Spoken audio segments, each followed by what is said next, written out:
ചെറുപയർ 92 രൂപ 1 കിലോ. ഉഴുന്ന് 1 കിലോ 95 രൂപ.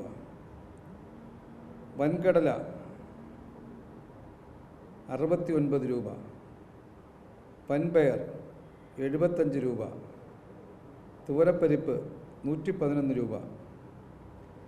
മുളക് 1/2 കിലോയാണ് 82. മല്ലി 1/2 കിലോയാണ് 39. നമ്മൾ കൊടുത്തുകൊണ്ടിരുന്നത് 39 രൂപ 50 പൈസയ്ക്കായിരുന്നു. അപ്പോൾ 50 പൈസ കുറയുകയാണ് ഉണ്ടായത്. പഞ്ചസാര 1 കിലോ 27 രൂപ. വെളിച്ചെണ്ണ 1/2 ലിറ്ററാണ് 55 രൂപ 5. ജയ അരി 29 രൂപ. കുറുവ വേണ്ടത്ര നമുക്ക് സ്റ്റോക്ക് ഇല്ലാതിരുന്നു, എങ്കിലും അതിൻ്റെ വില 30 രൂപയാണ്. മട്ട അരി നമ്മൾ CMR ആണെന്ന്. മട്ട അരി 30 രൂപ. പച്ചരി 26 രൂപ. ഈ നിരക്കിൽ ഇതിലൊരു ചെറിയ, കാരണം പൈസ ഉൾപ്പെടെ ചേർത്താണല്ലോ പെർസെൻറ്റേജ് എഴുതിയത്. അപ്പോൾ ഇത് റൗണ്ട് ചെയ്താണ് ഞാൻ പറഞ്ഞത്. പഴയ വില എല്ലാവർക്കും അറിയുന്ന വിലയല്ലേ.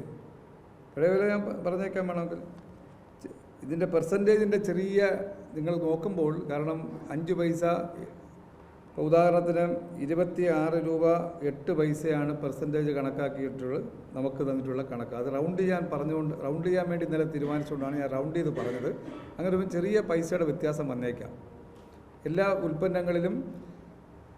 ഉദാഹരണത്തിന് ഉഴുന്ന് 95.28 നമ്മൾ 95 ഞാൻ പറഞ്ഞത്, റൗണ്ട് ചെയ്താണ് പറഞ്ഞത്. അങ്ങനെ വരുമ്പോൾ ഈ പൈസയിൽ ചില വ്യത്യാസം വരും. ശരാശരി പറഞ്ഞാൽ 1446 രൂപ വിലയുള്ള ഈ 13 ഉൽപ്പന്നം ഉപഭോക്താവിൻ്റെ കയ്യിൽ 940 രൂപയ്ക്ക് കിട്ടുകയാണ്. എന്ന് പറഞ്ഞാൽ 506 രൂപയുടെ ഡിഫറൻസ് പൊതുമാർക്കറ്റിൽ നിന്നും പബ്ലിക്കിന് ലഭിക്കുന്നൊരവസ്ഥയായിരുന്നു. ഒരു 500-ൽ കുറയാത്ത തുകയുടെ ഡിഫറൻസ് ഈ 13 ഉൽപ്പന്നങ്ങൾ വാങ്ങുമ്പോൾ ഒരു ഉപഭോക്താവിന് കിട്ടുന്ന തരത്തിലാണ് ഇപ്പോൾ ക്രമീകരിച്ചിരിക്കുന്നത്.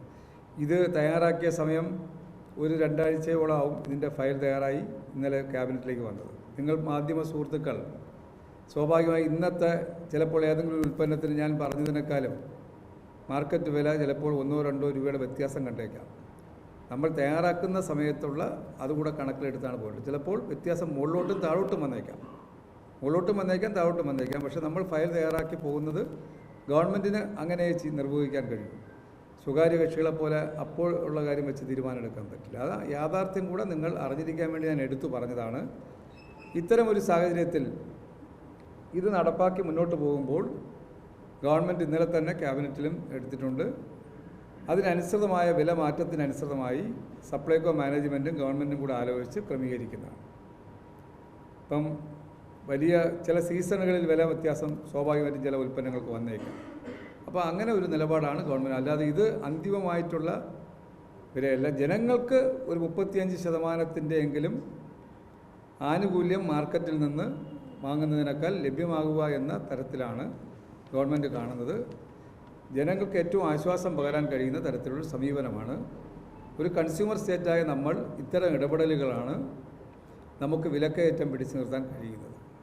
അതുകൊണ്ട് അത്തരം ഒരു സ്ഥാപനം ദുർബലമാകാൻ പാടില്ല എന്നുള്ളതാണ് കാണുന്നത്. 2, ചില ഉൽപ്പന്നങ്ങളെങ്കിലും ഇപ്പോൾ 1974 സപ്ലൈകോ സ്ഥാപിച്ചത്. Golden jubilee വർഷമാണിത്. 50 വർഷക്കാലത്തെ പ്രവർത്തനങ്ങൾ. ഉൽപ്പാദക കേന്ദ്രങ്ങളിൽ പോയി ചില ഉൽപ്പന്നങ്ങൾ വാങ്ങണമെന്നുള്ള നിർദ്ദേശം കൊടുത്തിട്ടുണ്ട്.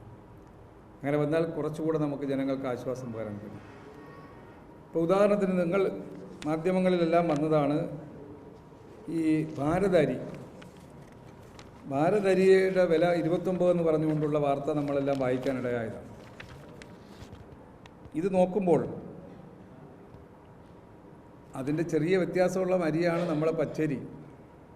26 രൂപയ്ക്കാണ് നമ്മൾ ഇതിനകത്ത് ഈ മാറ്റം വരുമ്പോഴും കൊടുക്കുന്ന 26 രൂപയ്ക്കാണ്. ജയ അരി നമ്മൾ ഈ മാറ്റം വരുമ്പോഴും 29 രൂപയ്ക്കാണ് കൊടുക്കുന്നത്. ഇപ്പോൾ FCയിൽ നിന്ന് എടുക്കുന്ന അരി ജനങ്ങൾക്ക് 29 രൂപയ്ക്ക് കേന്ദ്ര ഗവൺമെൻറ് ഭാരതരി ഇൻട്രൊഡ്യൂസ് ചെയ്യുമ്പോൾ നമ്മൾ ഈ വ്യത്യാസം വരുത്തിയാൽ പോലും നമ്മളൊരു കൺസ്യൂമർ സ്റ്റേറ്റായിട്ടുള്ള ഇത്രയധികം സഹായം ജനങ്ങൾക്ക് ചെയ്തുകൊണ്ട് വിലക്കയറ്റം പിടിച്ചു നിർത്തുക എന്ന ഉദ്ദേശമാണ് ഗവൺമെൻറ്റിൻ്റേതെന്നുള്ള കാര്യം കൂടെ ഞാൻ സൂചിപ്പിക്കുകയാണ്.